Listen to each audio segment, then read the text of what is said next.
मध्य पूर्व का संघर्ष अब एक नए मोड़ पर पहुंच चुका है। रविवार 14 सितंबर की सुबह यमन के हूती विद्रोहियों ने इजरायल के दक्षिणी हिस्से में स्थित रेमन इंटरनेशनल एयरपोर्ट के नज़दीक एक खतरनाक ड्रोन हमला किया। ये वही एयरपोर्ट है जिसे इजरायल अक्सर नेगेव रेगिस्तान में टूरिज्म और अंतर्राष्ट्रीय उड़ानों के लिए इस्तेमाल करता है। इजरायली डिफेंस फोर्सेज ने पुष्टि की है कि यमन की तरफ से छोड़ा गया एक कामिकाज़े ड्रोन लाल सागर से उड़ता हुआ इजरायली हवाई क्षेत्र में दाखिल हुआ। जैसे ही ड्रोन रेमन एयरपोर्ट के करीब पहुंचा, दक्षिणी अराब घाटी और बीर ओरा क्षेत्र में सायरन बजने लगे और नागरिकों को बंकरों में जाने की चेतावनी दी गई।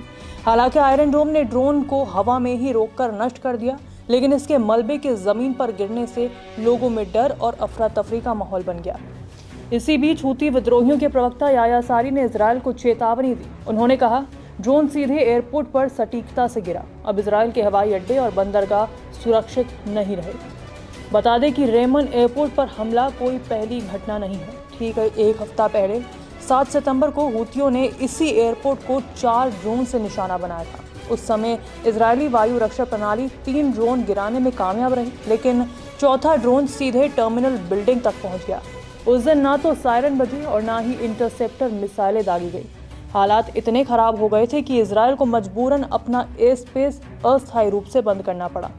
विशेषज्ञ मानते हैं कि हूती विद्रोही अपने हमलों के जरिए 2 बड़े संदेश देना चाहते हैं। पहला ये कि गजा में चल रहे युद्ध का बदला लेना और फिलिस्तीनियों के समर्थन में खड़ा होना, और दूसरा है इजरायल और उसके सहयोगियों को ये जताना कि यमन से सैकड़ों किलोमीटर दूर तक वह किसी भी लक्ष्य पर प्रहार कर सकते हैं।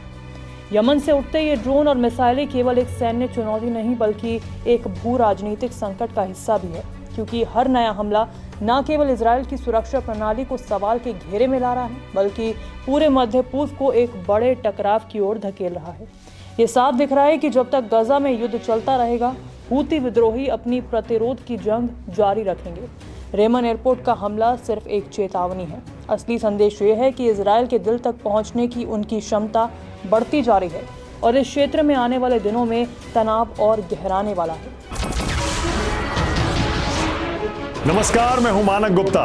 अगर आपको हमारा ये वीडियो पसंद आया हो तो इसे लाइक और शेयर जरूर करें, और हाँ, हमें सब्सक्राइब और फॉलो करना ना भूलें ताकि आप देश और दुनिया की कोई खबर मिस ना करें। तो जुड़े रहिए हमारे साथ और देखते रहिए